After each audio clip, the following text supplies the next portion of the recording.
Mais uma vez, bom dia. Vamos nos acomodando. A nossa aula de hoje, na verdade, seria o responsável, o pastor Clóvis, mas ele vai dar continuidade na aula de batismos. Então, a responsabilidade nessa manhã cabe a mim. Nós vamos falar sobre Elias. A vida de Elias, ela falou muito forte no meu coração durante esse estudo.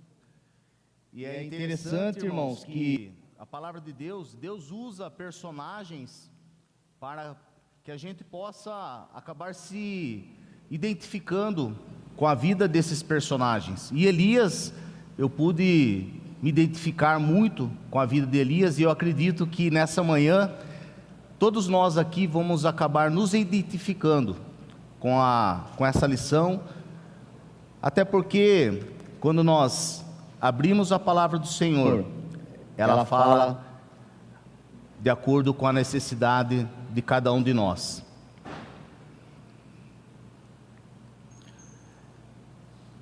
Ver se está funcionando aqui.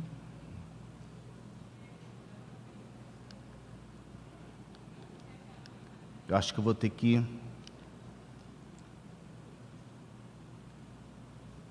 Tá funcionando aqui o controle? Posso testar? Não? Tá? Tá meio desmontado aqui, gente. Eu vou pedir para vocês trocarem. Tem outro aí? Não? Tá bom. Ele estava meio desmontadinho aqui, viu? Não fui eu, viu? Então pode passar, por favor. Vocês vão ter que ficar passando bastante, gente. Essa lição se aplica a pelo menos 3 tipos de pessoas, irmãos. Aquelas que sofrem da enfermidade espiritual do desânimo. Pessoas que conheceram o que é passar pela debilidade da alma no passado e sabem que não estão preparadas para o próximo ataque. E outras ainda que estão muito preocupadas pelos entes queridos ou amigos imobilizados pelo desânimo e anseiam em ajudá-lo.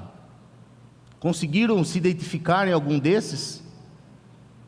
Eu me identifiquei nos 3. Então vamos lá. Vamos falar sobre Elias então. Elias foi um dos mais importantes profetas do Antigo Testamento.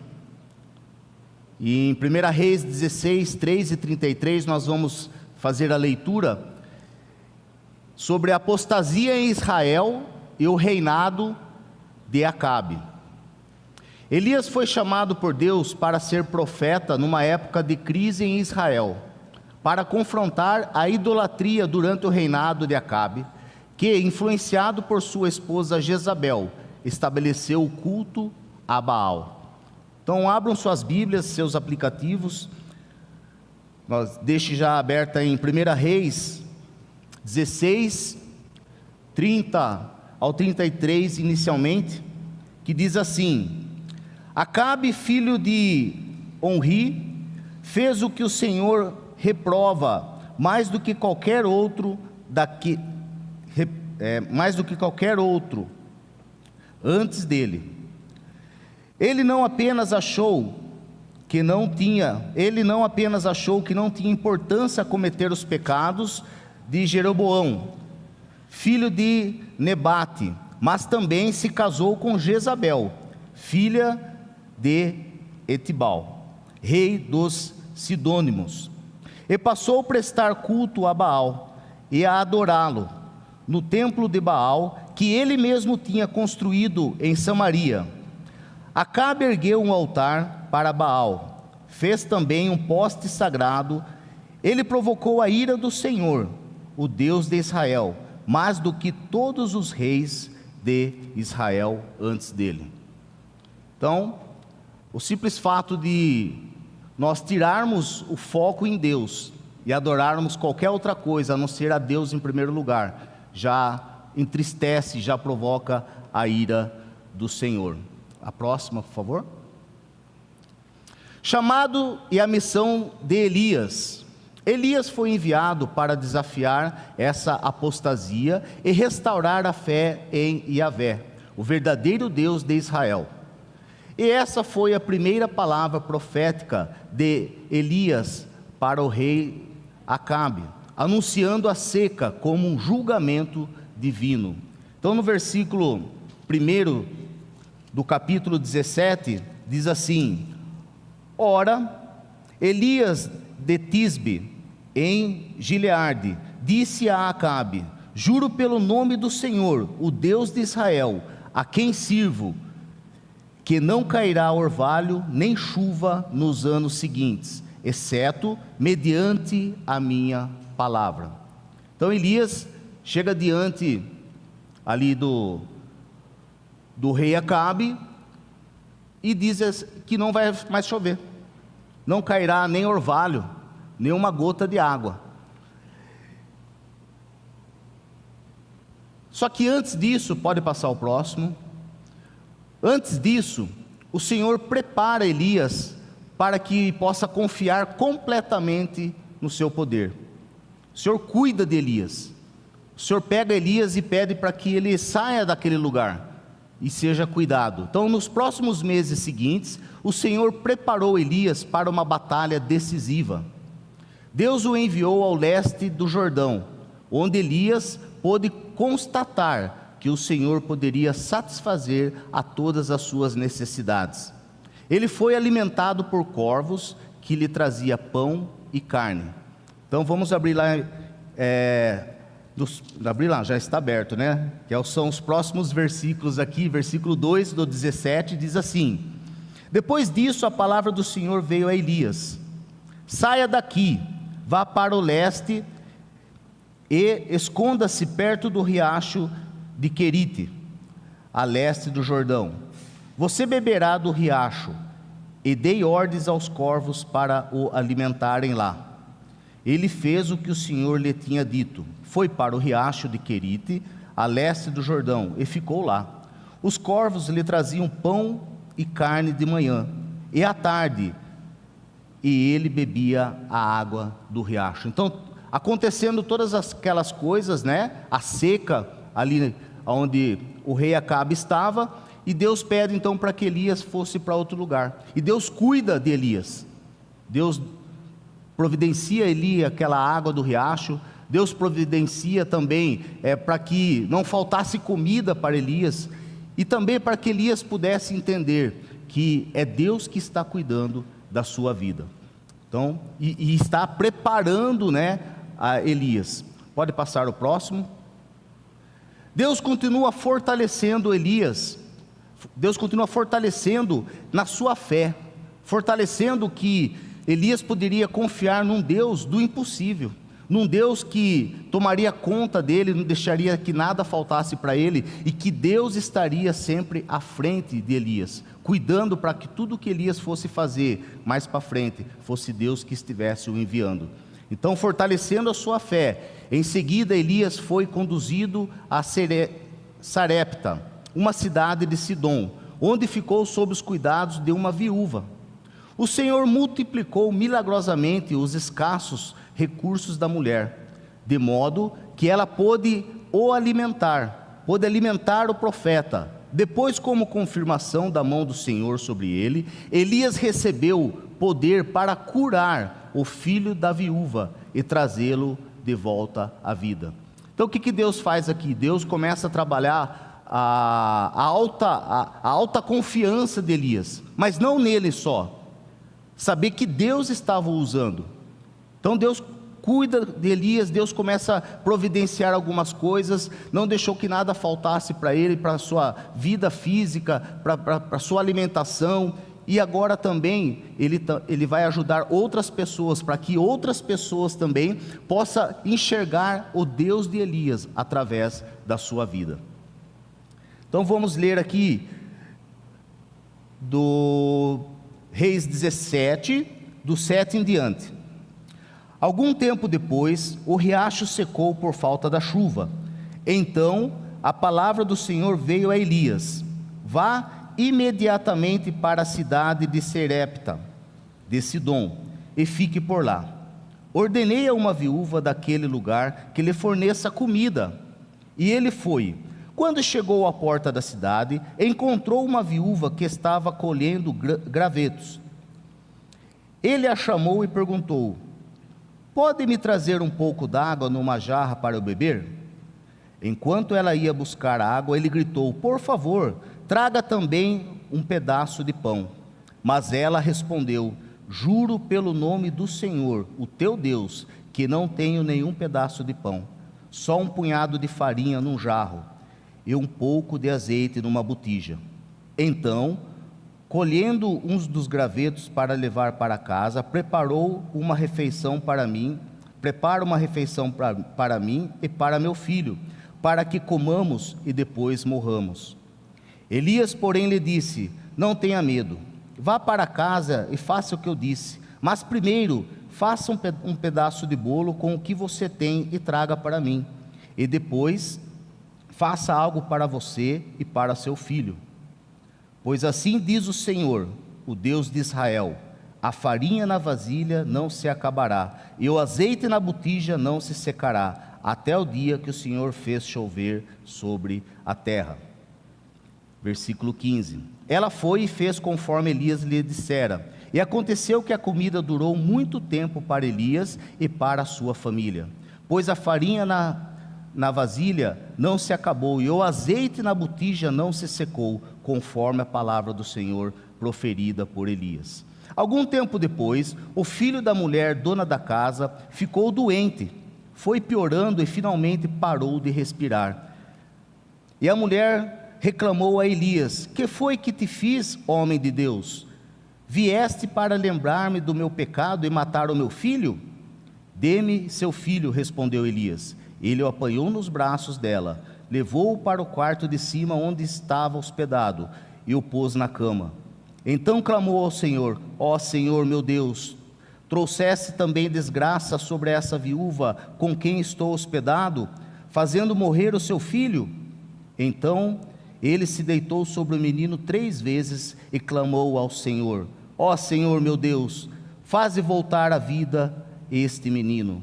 O Senhor ouviu o clamor de Elias, e a vida voltou ao menino, e ele viveu. Então Elias levou o menino para baixo, entregou-o à mãe, e disse: veja, seu filho está vivo. Então a mulher disse a Elias: agora sei que tu és o homem de Deus, que a palavra do Senhor, vinda da tua boca, é verdade.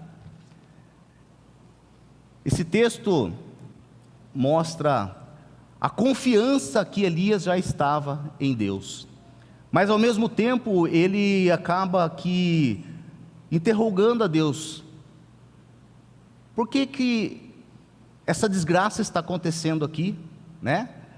Uma desgraça, o filho da viúva que estava cuidando de Elias, de repente morre, e a mulher também, a viúva, fica desesperada e fala: o que você veio fazer aqui? Estou cuidando de você, e por sua culpa o meu filho morreu.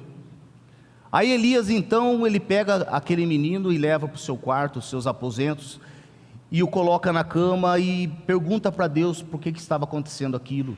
E no momento de desespero, quando fala aqui na palavra do Senhor que Elias se deitou sobre o menino 3 vezes, nós entendemos que esse ato de desespero é porque ali estava muito frio. Então Elias deita sobre aquele menino para que possa aquecer aquele menino, mas Deus volta a vida daquele menino, mas não por conta do ato de Elias, mas sim por conta da sua fé, através da sua oração.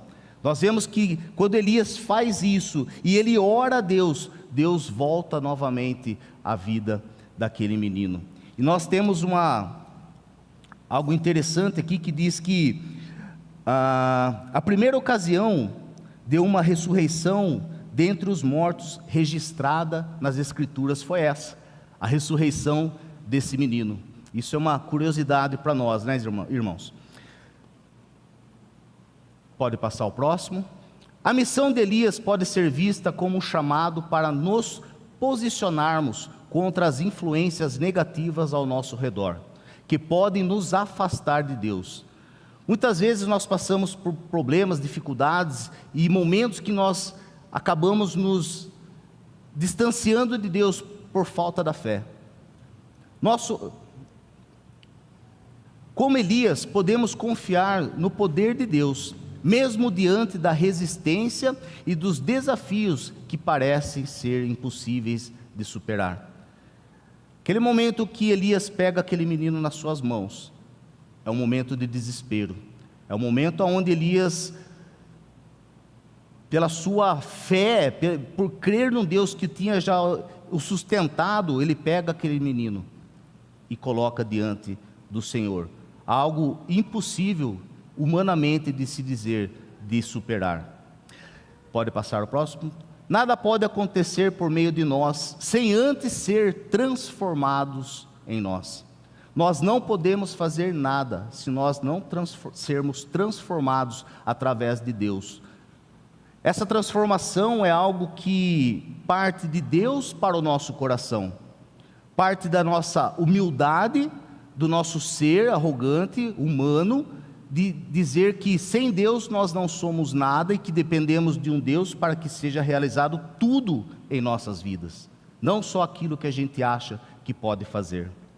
Por isso o Senhor nos prepara para confiar plenamente em seu poder, no Deus do impossível.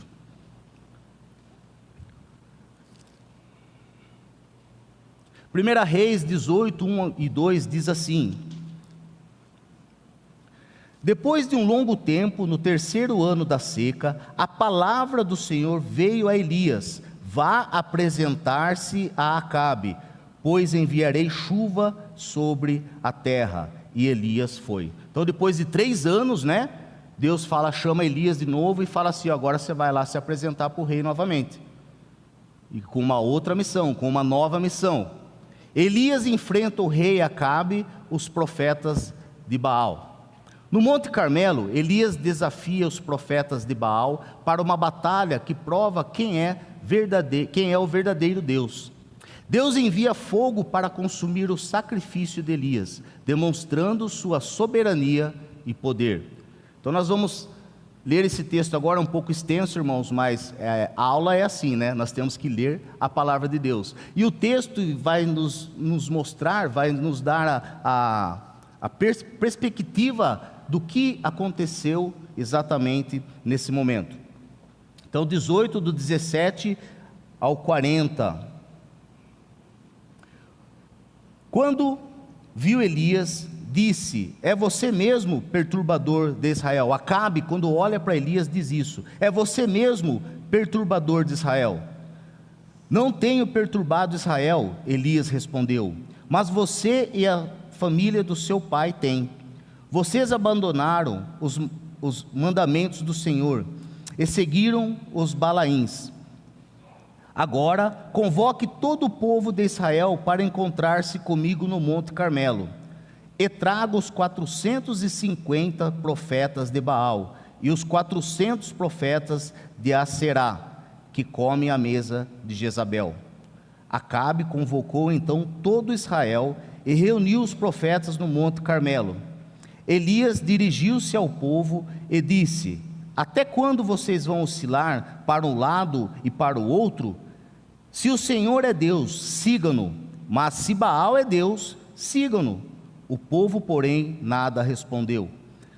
Disse então Elias: eu sou o único que restou dos profetas do Senhor, mas Baal tem 450 profetas.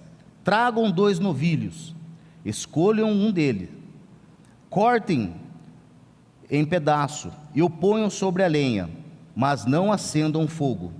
Eu prepararei o outro novilho e colocarei sobre a lenha, e também não acenderei fogo nela. Então vocês invocarão o nome do seu Deus, e eu invocarei o nome do Senhor. O Deus que responder por meio do fogo, esse é Deus. Então todo o povo disse: o que você disse é bom. Elias disse aos profetas de Baal: escolham um dos novilhos e preparem no primeiro, visto que vocês são tantos. Clamem pelo nome do seu Deus, mas não acendam fogo. Então pegaram o novilho que lhes foi dado e o prepararam. O clamaram pelo nome de Baal desde manhã até o meio-dia. Ó Baal, responde-nos, gritavam, e dançavam em volta do altar que haviam feito. Mas não houve nenhuma resposta, ninguém respondeu. Ao meio-dia, Elias começou a zombar deles. Gritem mais alto, dizia, já que ele é um Deus. Quem sabe está meditando, ou ocupado, ou viajando. Talvez esteja dormindo e precise ser despertado. Então passaram a gritar ainda mais alto e a ferir-se com as espadas e lanças, de acordo com o costume deles, até sangrarem. Passou o meio-dia e eles continuaram profetizando em transe até a hora do sacrifício da tarde, mas não houve resposta alguma. Ninguém respondeu, ninguém deu atenção. Então Elias disse a todo o povo: aproxime-se de mim. O povo aproximou-se, e Elias reparou o altar do Senhor, que estava em ruínas. Depois apanhou 12 pedras, uma para cada tribo dos descendentes de Jacó, a quem a palavra do Senhor tinha sido dirigida, dizendo-lhe: seu nome será Israel. Com as pedras construiu um altar em honra ao nome do Senhor, e cavou ao redor do altar uma vala, na qual poderiam ser semeadas 2 medidas de sementes. Depois arrumou a lenha, cortou o novilho em pedaços e pôs sobre a lenha. Então lhes disse: encham de água 4 jarras grandes e derramem sobre o holocausto e sobre a lenha. Façam novamente, disse, e eles o fizeram de novo. Façam-no pela terceira vez, ordenou a eles, e fizeram pela terceira vez. A água escorria do altar, chegando a encher a valeta. À hora do sacrifício, o profeta Elias colocou-se à frente do altar e orou: ó Senhor, Deus de Abraão, de Isaque e de Israel, que hoje fique conhecido que tu és Deus em Israel, e que sou o teu servo, e que fiz todas essas coisas por ordem tua. Respondeu-me: ó Senhor, responde-me, para que esse povo saiba que tu, ó Senhor, és Deus, e que fazes o coração deles voltar para ti. Então o fogo do Senhor caiu, queimou completamente o holocausto, a lenha, as pedras, e o chão também secou totalmente a água da valeta. Quando o povo viu isso, todos caíram prostrados e gritaram: o Senhor é Deus, o Senhor é Deus. Então Elias ordenou-lhes: prendam os profetas de Baal, não deixem nenhum escapar. Eles os prenderam, e Elias o fez descer ao riacho de Quizon, e lá os matou. Então olha só, Elias pede para que aqueles 450 profetas então adorassem a Baal, adorassem o seu Deus, fizesse lá o seu holocausto e começasse a sua adoração, para que o Deus deles queimassem totalmente aquele sacrifício. E eles passaram todo aquele tempo onde nós lemos aqui fazendo isso, clamando, para Baal, e nada aconteceu. Então Elias começa, aqui também, não sei se Deus aprovou muito isso, mas Elias começa a tirar sarro, fala: eu acho que o seu Deus deve estar dormindo, seu Deus deve estar viajando, seu Deus deve estar ocupado, porque ele não está ouvindo vocês. Então aí Elias faz o seu holocausto e pede para que jogue muita água por cima, inclusive uma valeta ao redor do seu holocausto ficou cheia de água, e Elias faz uma oração, e Deus manda fogo, e a palavra de Deus nos diz que tudo aquilo foi queimado, e seco a água também, daquela valeta, inclusive da onde tinha ali a água naquele local. E imediatamente todos que viram aquilo, reconheceram que o Senhor de Elias era o Senhor Deus. E aí Elias então pega e mata os 450 profetas. Próximo. Irmãos, Elias ora ao Senhor antes de sua grande demonstração de poder, pedindo que Deus revele sua soberania para o povo. Em nossas vidas podemos enfrentar batalhas espirituais, onde as adversidades vão testar a nossa fé. No entanto, podemos confiar que Deus demonstrará seu poder em nossas vidas, quando estivermos alinhados com sua vontade. Verdade é uma só, irmãos, Deus ouve a nossa oração, Deus usa a nossa vida para o seu propósito através das nossas orações, mas a nossa vida, a nossa intimidade com Deus, aquilo que nós precisamos fazer, tem que estar alinhado com a vontade do Senhor. Então Elias, ele estava, depois de ter passado por tudo aquilo que o Senhor o preparou, né, para a missão, ele estava com a sua vida alinhada com o propósito de Deus. Então o Senhor estava correspondendo e usando a vida de Elias para que as coisas do Senhor sejam feitas. E é isso que Ele faz com as nossas vidas, irmãos. O Senhor nos usa, mas a partir do momento que nós estamos alinhados com o seu propósito. Próximo. E com tudo isso, depois de toda essa vitória que Deus fez através da vida de Elias, né? Elias cai num desânimo profundo. Após a vitória, Elias enfrenta o desânimo profundo devido à ameaça de Jezabel. Ele se sente sozinho, exausto e questiona seu propósito. Esse episódio revela o complexo de Elias, onde fatores como exaustão, perfeccionismo, isolamento contribuem para o desânimo de Elias. Então, vamos ler 1 Reis 19, de 1 ao 5. Por que Elias caiu nesse desânimo total? Por conta de um medo, e o medo normal de uma pessoa carnal. Então olha só, 19:1. Ora, Acabe contou a Jezabel tudo o que Elias tinha feito, e como havia matado todos aqueles profetas à espada. Por isso Jezabel mandou um mensageiro a Elias, para dizer-lhe que os deuses me castiguem com todo rigor, se amanhã, nesta hora, eu não fizer com a sua vida o que você fez com a deles. Elias teve medo e fugiu para salvar a vida. Em Berseba de Judá, ele deixou o seu servo e entrou do deserto, caminhando um dia. Chegou a um pé de giesta, sentou-se debaixo dele e orou, pedindo a morte. Já tive o bastante, Senhor, tira a minha vida, não sou melhor do que os meus antepassados. Depois se deitou debaixo da árvore e dormiu. Aí então mostra esse desânimo por conta de um medo, que quando Jezabel fica sabendo que ele matou os seus 450 profetas, ela fala, então, eu juro pela minha vida, por todos os deuses, que amanhã eu vou matar Elias. E manda um mensageiro dizer isso a ele. E aí ele foge. E quando ele foge também da sua esperança em Deus.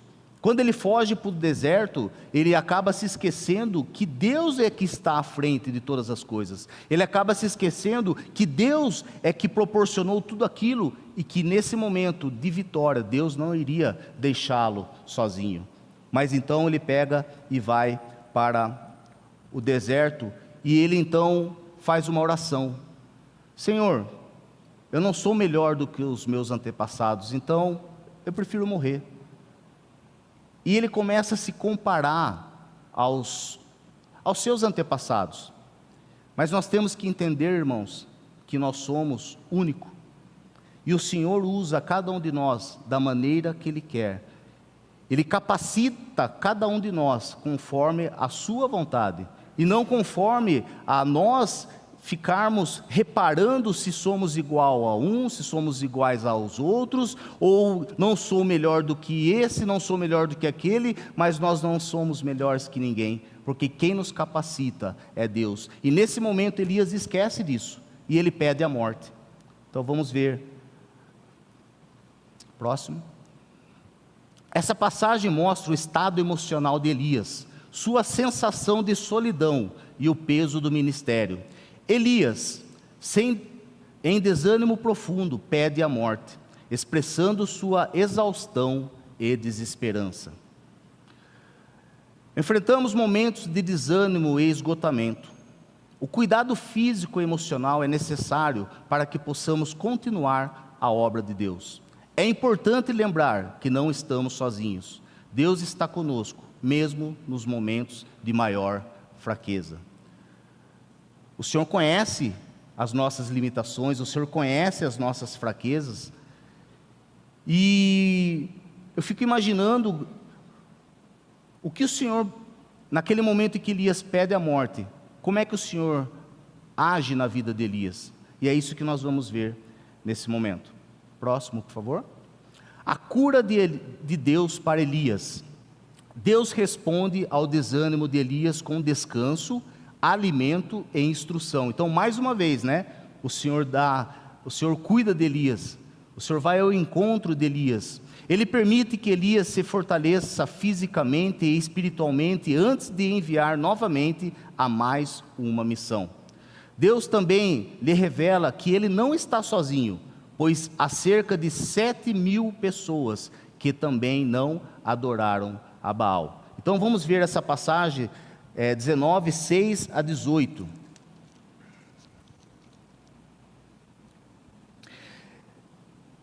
Elias olhou ao redor de ali, junto à sua cabeça, havia um pão assado sobre brasas quentes e um jarro de água. Ele comeu, bebeu e deitou-se de novo. O anjo do Senhor voltou, tocou nele e disse: levante-se e coma, pois a sua viagem será muito longa. Então ele se levantou, comeu e bebeu. Fortalecido com aquela comida, viajou 40 dias e 40 noites, até chegar a Horebe, o monte de Deus. Ali entrou numa caverna e passou a noite. Versículo 11, irmãos. O Senhor lhe disse: saia e fique no monte, na presença do Senhor, pois o Senhor vai passar. Então veio o vento fortíssimo, que separou os montes e esmigalhou as chaves, as rochas diante do Senhor. Mas o Senhor não estava no vento. Depois do vento houve um terremoto, mas o Senhor não estava no terremoto. Depois do terremoto houve um fogo, mas o Senhor não estava nele. E depois do fogo houve um murmúrio, uma brisa suave. Quando Elias ouviu, puxou a capa para cobrir o rosto, saiu e ficou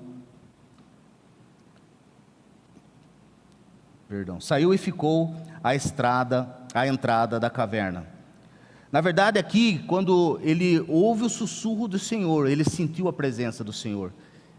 Então ele cobre o seu rosto, para que ele não pudesse ver face a face a Deus. 14. E uma voz lhe perguntou: o que você está fazendo aqui, Elias? Ele respondeu: tenho sido muito zeloso pelo Senhor, o Deus dos exércitos. Os israelitas rejeitaram a tua aliança, que quebraram os teus altares e mataram os teus profetas à espada. Sou o único que sobrou, e agora também estão procurando matar-me. O Senhor lhe disse: volte pelo caminho por onde veio, e vá para o deserto de Damasco. Chegando lá, unja Azael como rei da Síria. Unja também Jeú, filho de Nansi, como rei de Israel. Unja Eliseu, filho de Safate, de Abel Meolá, para suceder a você como profeta. Jeú matará todo aquele que escapar da espada de Azael. E Eliseu matará todo aquele que escapar da espada de Jeú. No entanto, fiz sobrar 7.000 em Israel, todos aqueles cujos joelhos não se inclinaram diante de Baal, e todos aqueles cujas bocas não o beijaram. Então Elias, ele estava preocupado que ele estava sozinho. Elias estava preocupado porque Jezabel iria matá-lo, prometeu matá-lo, e aí ele cai no desânimo. Então Deus manda um anjo para que fosse confortar o coração de Elias. E é interessante que, pode passar, que Deus não condena Elias quando Elias pede a sua morte. Deus restaurou Elias, dando-lhe alimento, descanso, revelação e uma nova missão, além de garantir que ele não estava sozinho. A cura para o nosso desânimo vem do descanso em Deus, da renovação espiritual e da compreensão que não estamos sozinhos. Deus nos chama a continuar no serviço, confiando que Ele não nos abandonou e que há outros que compartilham da mesma fé. Então Deus fala para ele: tem mais 7.000 pessoas que também, igual a você, não adoraram a Baal. Porque desde o começo ele falava, né? Eu sou o único que sobrou. Vocês estão aí com 450 profetas, eu sou o único. E aqui então Deus revela para ele: espera aí, você não é o único. Você foi aquele que eu escolhi para que fosse lá. Mas existem ainda mais 7.000 pessoas que não adoraram a Baal. E isso nos mostra, né, irmãos, que nós não estamos sozinhos na nossa caminhada da fé.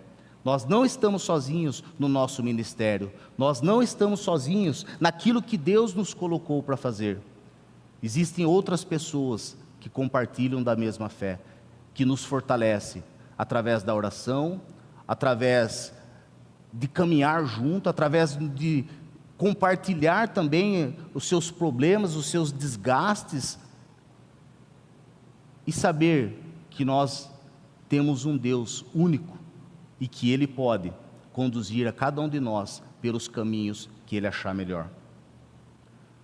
Mas existe uma outra lição nessa passagem. Pode passar, por favor? No versículo 11 e 12 nós vemos que Elias esperava o Senhor em algo estrondoso, esperava que Deus se revelasse em algo assim surpreendente. A restauração de Elias e a manifestação da presença de Deus. Deus se revela a Elias não por meio de grandes manifestações, vento, terremoto, fogo, mas por uma voz suave e tranquila. Esse momento de restauração espiritual mostra que o poder de Deus muitas vezes se manifesta de maneira silenciosa e profunda nas nossas vidas.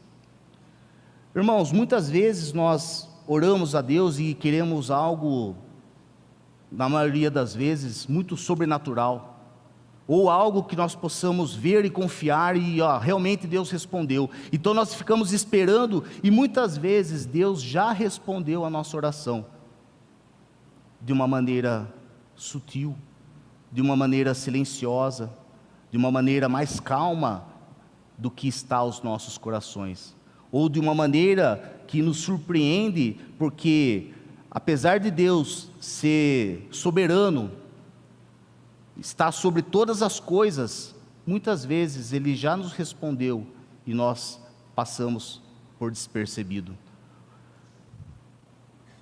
Olha o versículo 11, o Senhor lhe disse: saia e fique no monte na presença do Senhor, pois o Senhor vai passar. O Senhor fala conosco, o Senhor vai passar.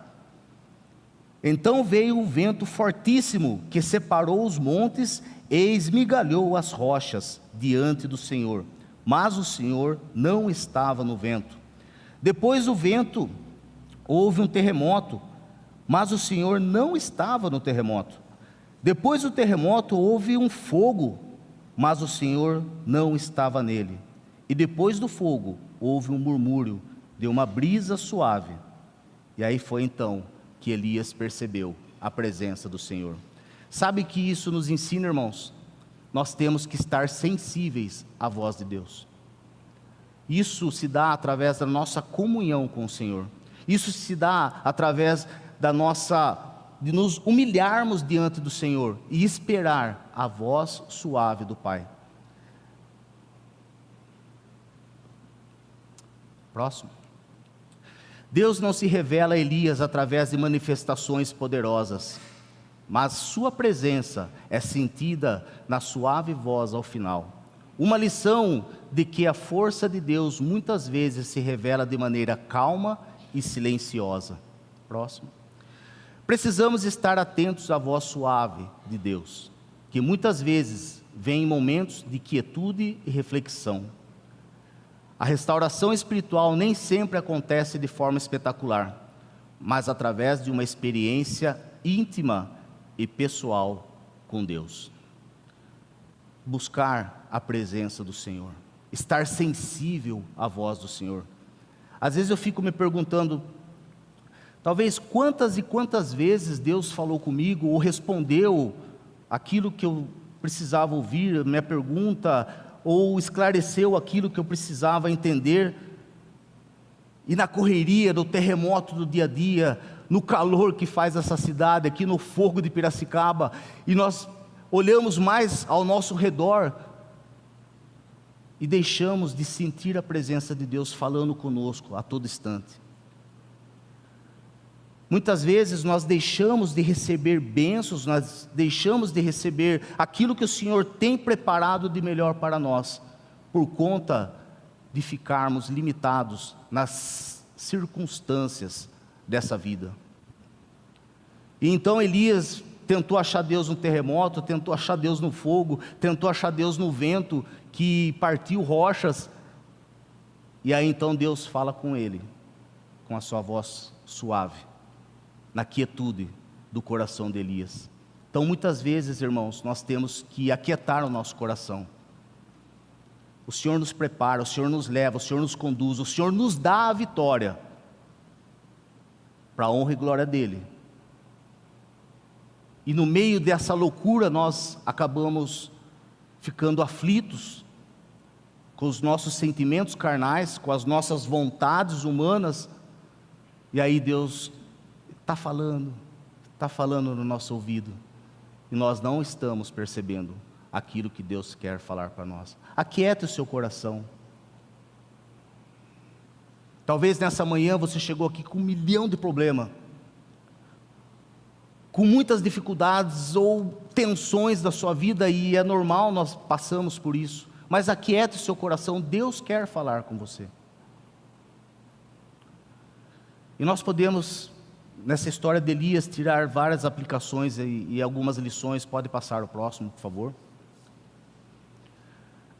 Deus é soberano e provê para os seus servos. Deus está acima de todas as coisas, como eu falei.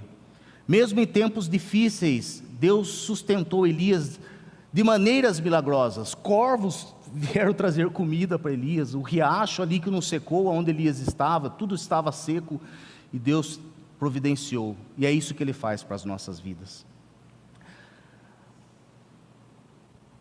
Devemos confiar que Deus cuida de nós, e suprirá todas as nossas necessidades, em tempos difíceis, ou não.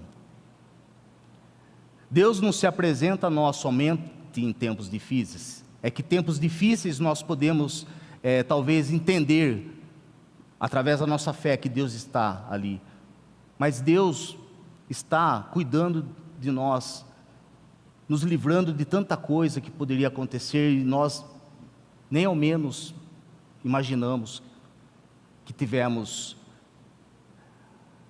a mão de Deus conduzindo nós durante o nosso dia, durante a nossa semana, durante aquilo que nós estamos propondo a fazer.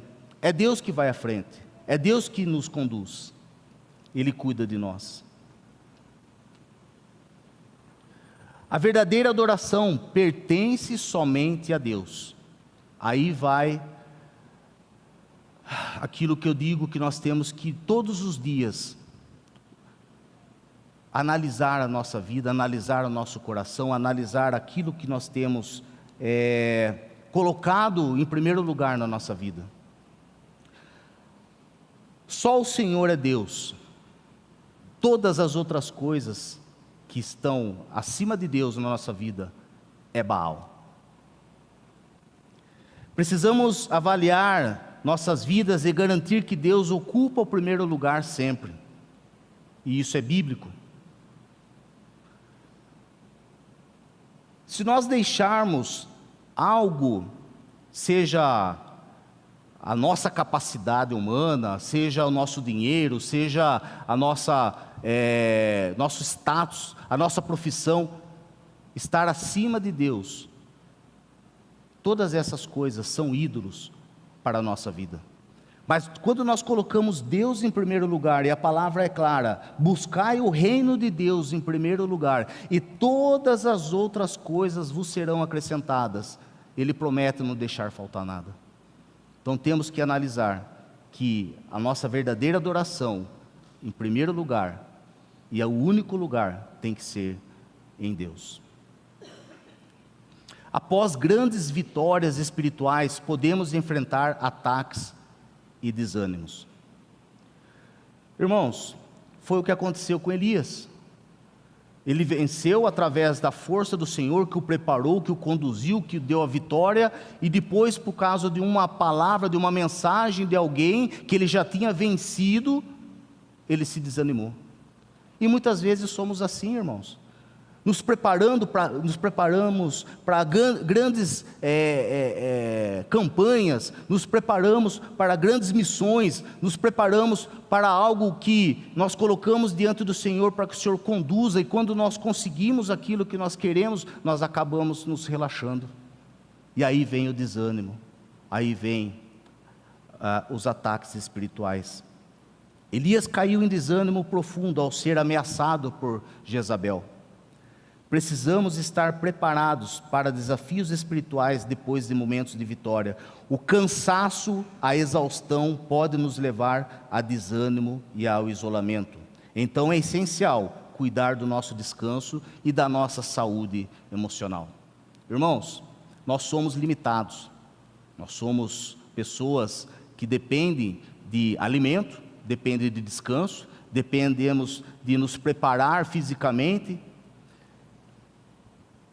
e espiritualmente em primeiro lugar, mas Deus prova isso, que nós temos que cuidar da nossa vida. Quando Deus cuida de Elias, quando Deus prepara Elias dando alimento, quando Deus prepara Elias dando a água, quando Deus pede para que Elias descanse, porque Ele tem preparado para Elias uma nova missão, e a nossa vida é a mesma coisa. Nós temos que respeitar os nossos limites. Não, mas eu preciso fazer, porque eu preciso entregar aquele orçamento, eu preciso entregar aquele trabalho, eu preciso fazer isso, preciso fazer aquilo, eu me sinto responsável se não fizer. E Deus está comigo, Deus está com você, meu irmão, mas Deus quer também que você respeite os limites humanos do seu corpo. Descanso, alimentação, isso traz refrigério, traz paz, nos revigora, e isso faz parte do plano de Deus para as nossas vidas. Próximo. Deus cuida dos seus servos nos momentos de fraqueza. Quando Elias fugiu para o deserto e pediu para morrer, Deus não o repreendeu duramente, mas deu a ele descanso, alimento e o preparou para uma nova missão. Deus conhece o nosso coração e as nossas limitações. E Deus podia muito bem falar assim: o quê? Te dei a vitória, te sustentei, te preparei, agora você quer morrer? Então morra. Não.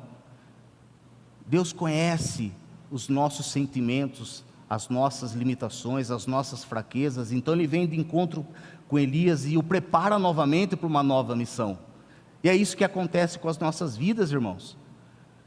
Nós passamos por momentos desafiadores de fraqueza espiritual, de fraqueza da carne, mas Deus nos prepara para uma nova missão, seja no ministério, seja na sua vida cotidiana. A nossa missão aqui é estarmos de mãos dadas com o Senhor, para que nós possamos ter a vitória. Quando estivermos desanimados, devemos buscar o refúgio em Deus. Ele nos renova e nos dá forças para continuar. Deus entende as nossas fraquezas e Deus nos restaura, mas nós temos que o buscar. Deus nos restaura, mas nós temos que descansar através da fé nele. O trabalho de Deus não depende apenas de nós. Acharmos que nós podemos fazer tudo e quando precisar chamar a Deus. Não. Elias pensou que estava sozinho, e ele falou: estou sozinho. Mas Deus revelou que ainda havia 7.000 pessoas que não tinham se dobrado a Baal, que ele não era o único, mas ele foi o escolhido. Nós não somos os únicos, irmãos. E se Deus nos escolhe, Ele nos capacita. Se Deus nos levanta, Ele nos dá a vitória. E isso é para a honra e glória do seu nome, e não a nossa. Mas Ele nos usa. E a honra de ser usado pelo Senhor já está muito bem para as nossas vidas. A honra de ser usado nas mãos do nosso Criador, do nosso Salvador, é o que nos dá a alegria de continuar. Não devemos carregar o peso do ministério sozinhos. Deus levanta outras pessoas para cumprir a sua vontade, e precisamos confiar no plano dele.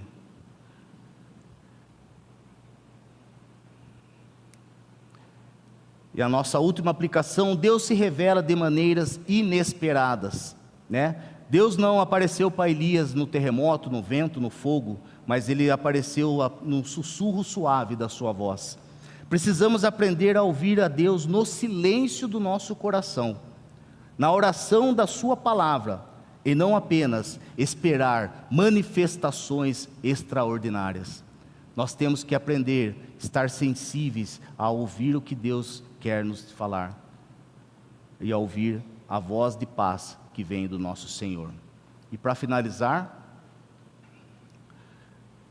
Deus não apenas faz o fogo surgir das cinzas, mas também usa os gravetos da nossa rendição e disposição para nos reacender com uma nova alegria e coragem. E que nessa manhã nós possamos usar os nossos gravetinhos das nossas capacidades que Deus nos dá. E através desses gravetinhos que o Senhor possa reacender a chama da nossa esperança em Deus. Que nós possamos reacender a chama daquilo que nós colocamos diante do Senhor e já estávamos sem esperança. Mas que o fogo que vem do Senhor permita que Ele opere em mim, permita que Ele opere em você o impossível em nossas vidas. Porque nós temos um Deus que é o Deus do impossível. Que Deus abençoe a todos nesse domingo, um bom domingo, e que a palavra do Senhor possa ecoar nos nossos corações todos os dias. Amém.